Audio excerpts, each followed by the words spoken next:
Okay. So, we were going to get to this later on, but I think we should address it now. So Mark Coleman, one of our mutual friends, obviously, that's how I got your phone number. He's awesome. All right. So you got to look at it this way. The Gracie family and wrestlers such as yourself and Mark, you guys are pretty much cut from the same cloth. You did a combat, grueling, gritty, dirty, filthy sport for love, knowing that there really wasn't ever going to be a payday at the end of the rainbow. Just, personal pride. And Rickson 100% obviously falls into that category as well. It just so happened that jiu-jitsu really took off. But his running the course was done so for personal pride, much like yourself and Mark. So you've trained with both. Both. A well-trained, focused Pride Grand Prix Mark Coleman, a well-trained, focused Rickson Gracie in a fight. Who wins? I'm not going to answer that question. No. Okay. Mark's going to listen to this, just so I know. You'll probably see him before you see Rickson. I love Mark. I think Mark is probably the bravest person I've ever met. I mean, he proved he was the toughest guy on earth one time at Pride. He beat the toughest, biggest, baddest dudes on the planet in one day. Yeah. In one tournament. I mean, you got to have incredible guts to do that. And he did it, man. John Fitch, who trained with Mark, said if headbutts were still legal today, that Mark could still be wearing that UFC world title. Today. Are you talking about Mark Coleman? Coleman, yeah. Okay, if headbutts were still legal. But I got a great amount of respect for Rickson because that match he had against that black dude, Zulu, I think his name was. Yeah.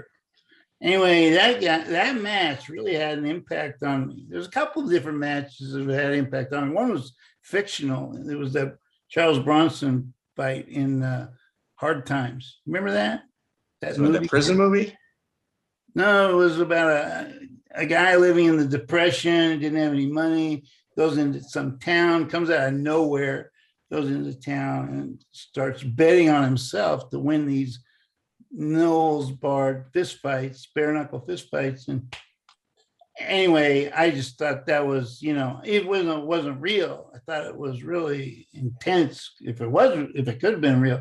And then here, we are how many years later, 30 years later, actually doing it for real. And here's Mark Coleman and Rickson actually doing it for real. And when Rickson faced Zulu, I looked at him so closely. I studied him so close. And I saw just the way his body language and everything. He was so confident going in. And actually, and I watched the way he fought. He kind of backed up. And then when the guy got too close, he would close the distance. So he didn't get hit with any strikes. And he was so close, that the strikes didn't really hurt him. So I tried to model my style after Rickson's. And fair enough. Anyway, they're both great, man. Okay. Could Rickson, if you wanted to stand and not go to the ground, could Rickson take you down? No. Okay. I believe, dude, you're one of the best in the world. Mm-hmm. You know what I mean? That's not like it's, wow. Okay. Okay. I know Mark and I are going to have a conversation about this later on, and I'm trying to eliminate any of the ways around how a fight would go. So that's one for Mark. Jiu-jitsu is amazing for submissions, but wrestling is vastly superior in takedowns and positioning. Yeah, for positioning. Yeah, the hips in wrestling are incredible for sure. All right. Check out the full interview on iTunes, Spotify, and all major podcast platforms.